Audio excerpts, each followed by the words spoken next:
আসসালামু আলাইকুম। চলে আসলাম নতুন একটা ভিডিও নিয়ে। আজকে দুপুরে রান্না দিয়েই শুরু করব। কালকে যেমন বিকেলে হঠাৎ করে বৃষ্টি আসছিল, তো বৃষ্টি দেখে মনে হয়েছে আকাশের যে অবস্থা, মনে হচ্ছে অনেক মুষলধারে বৃষ্টি হবে, অনেকক্ষণ বৃষ্টি হবে।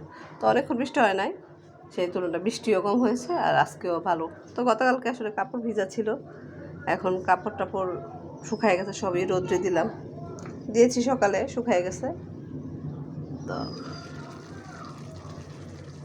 একটা গতকালকে একটু সবজি সবজি ভ্যারাইটি সবজি, পাঁচ মিশালি সবজি।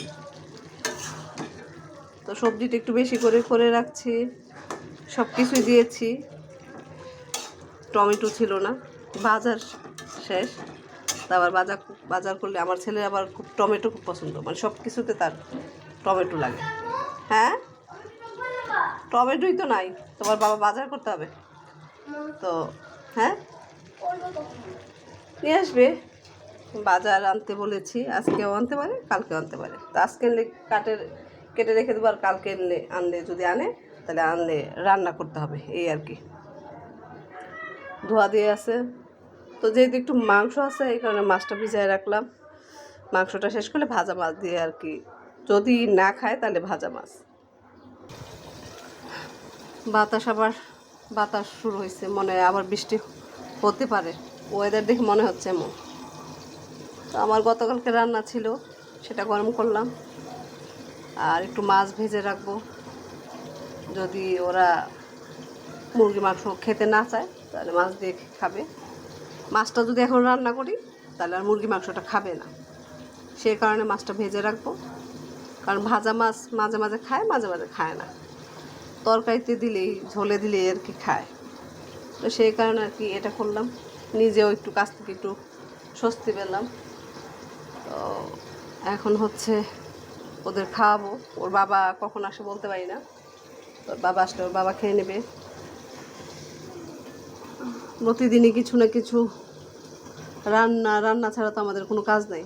রান্নাঘরে ঢুকে যে আমাদের কত সময় থাকতে হয়, মানে এটা করার পরও দেখা গেছে আবার হঠাৎ করে আরেকটা জিনিস গরম করে দিলাম, আরেকটা জিনিস করে দিলাম, আবার বিকালে নাস্তা, আবার সন্ধ্যার চা, সকালে চাটা তো দেখাই নাই আপনাদের। আর প্রতিদিন তো সেম খাবারই, হয়তো বা একটু এদিক সেদিক হয়, সেই কারণে আজকে দেখালাম না। এটা হচ্ছে কোরাল মাছ, আর সামুদ্রিক কোরাল মাছ। তো মাছটা আসলে আমার খুব পছন্দের।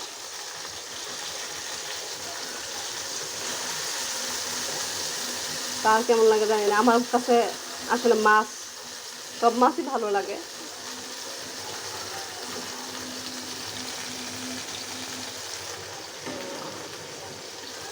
মাছ এমন একটা জিনিস, এটাতে খুব তেল ছিটে। যাক, রান্না শেষ। মাছটা একটু লাল লাল করে ভাজবো, একটু মরিচ টরিচ দিয়ে একটু একটু ঝালঝালি করলাম। দেখি ছোটো বাবু আবার খেতে পারে কিনা, আল্লাহ জানে। তো রান্না শেষ, মানে ভিডিও শেষ, আজকে এখানে শেষ করব। অনেক কাজ বাকি আছে, ওগুলা দেখাইতে গেলে মানে সারাদিন চলে যাবে। কাজও দেখাবো, আমার কিছু গুছানো কাজ আছে, তো ওগুলো আমি কীভাবে আপনাদের সাথে শেয়ার করব। ঘর গুছানো আর কি, কারণ ঘর তো সবাই গুছায় রাখে, এক একজনের গুছানোর স্টাইল এক এক রকমের, হয়তো বা কারো কাছ থেকে কেউ কোনো টিপস নিয়ে নিতে পারি, সেই কারণেই। আল্লাহ হাফেজ, আসসালামু আলাইকুম।